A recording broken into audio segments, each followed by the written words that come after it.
because we wanted to organise events like this, but also because we want to take a stand against misogyny and against all of those ideas which contribute to a culture in which rape is blamed on the victims rather than on the perpetrators.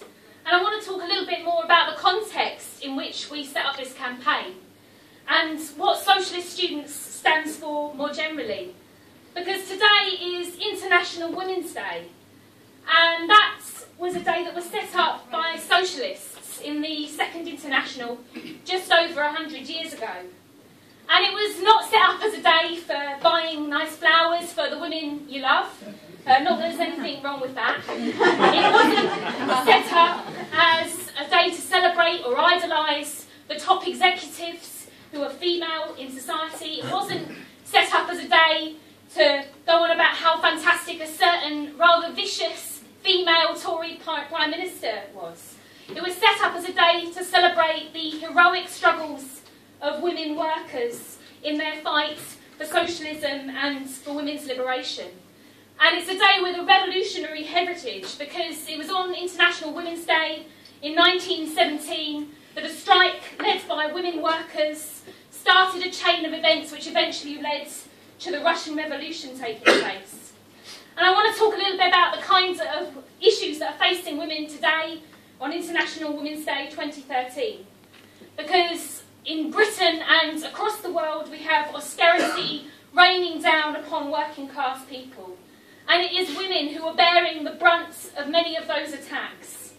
1 in 5 women in this country live in poverty. That's in one of the richest countries in the world. It's 43 years since the Equal Pay Act, and yet women still earn, on average, 20% less than men do.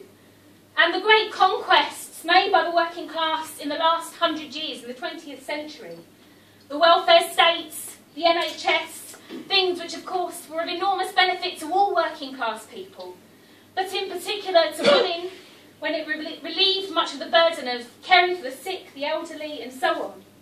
Those things are under attack, left, right, and centre. And women who are making up 65% roughly of the workforce in the public sector are also bearing the brunt of the condemned job cuts.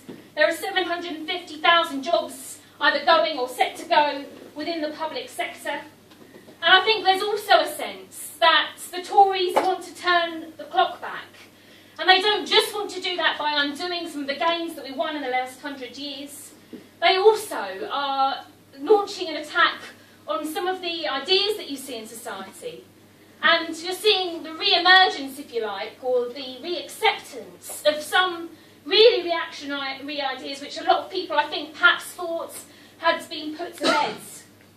And if you look at the kind of things that people like Ian Duncan Smith say, he uses the rhetoric of sexism, if you like, to try and back up his vicious agenda of benefit cuts.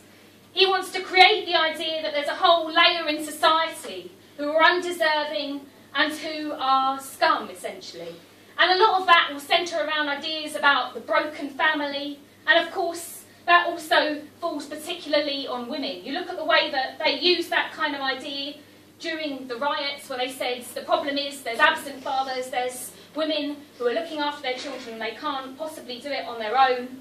And those kind of ideas were useful for the Tories then. We've seen recently attacks on reproductive rights, and I think that because ordinary people and working class women aren't prepared to let go of the right to choose when and where they have children, often these ideas have just been in terms of rhetoric and speeches made by politicians. They're not confident enough to actually try and reduce the limit on abortion, for example. But we saw Jeremy Hunt, for example, who's the Secretary of State for Health, attacking 24 weeks and arguing that, in fact, the abortion limit should be halved to 12 weeks, which would be an enormous attack on people's rights to choose how to live their own lives. And in particular, there's been a huge number of really reactionary comments made by politicians and public figures, in particular in relation to the issue of rape. Over in America, you had Republican candidates for the Senate coming out and saying that rape was a gift from God if you had had a child as a result of it.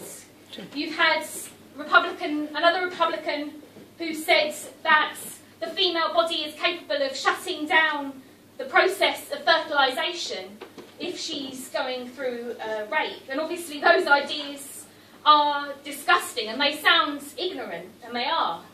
But I think sometimes when you say something's ignorant, it doesn't quite, it gives them a little bit too much credit, because the idea of ignorance kind of implies some innocence involved, and there's nothing innocent involved in those ideas and what those people are putting forwards.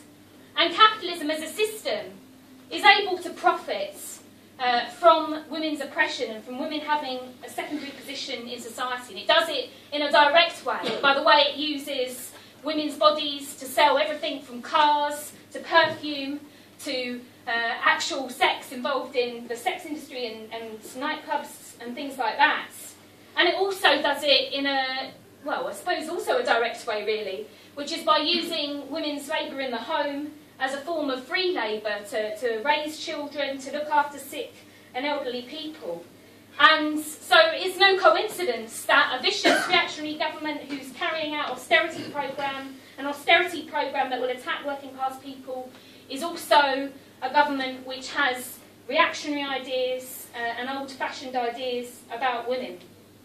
And I want to say that at the beginning of what I was just saying about the Tories, I said that I think that the Tories are trying to turn the clock back. And I think it's important to say that the Tories aren't the only force at work within society. And if they want to turn the clock back, then they're going to face an awful lot of trouble from ordinary people, from working class people, and from women up and down the country and around the world. And I think that International Women's Day 2013 should be a day for a call to arms. Women have already been at the forefront of the battle against austerity. We saw that in the massive strikes that took place in 2011, in June and in November.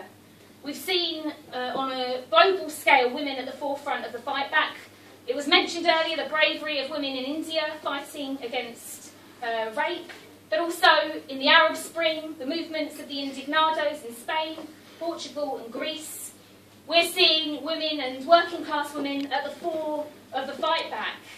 And the tide is turning on austerity. People are angry, rage is building. And I think that our generation of working class people are not going to be satisfied with the crumbs from the table.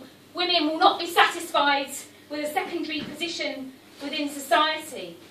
And women of my generation were told a little bit in the time when we were growing up that we would be a generation of women who would be able to have it all. And that was an absolute lie.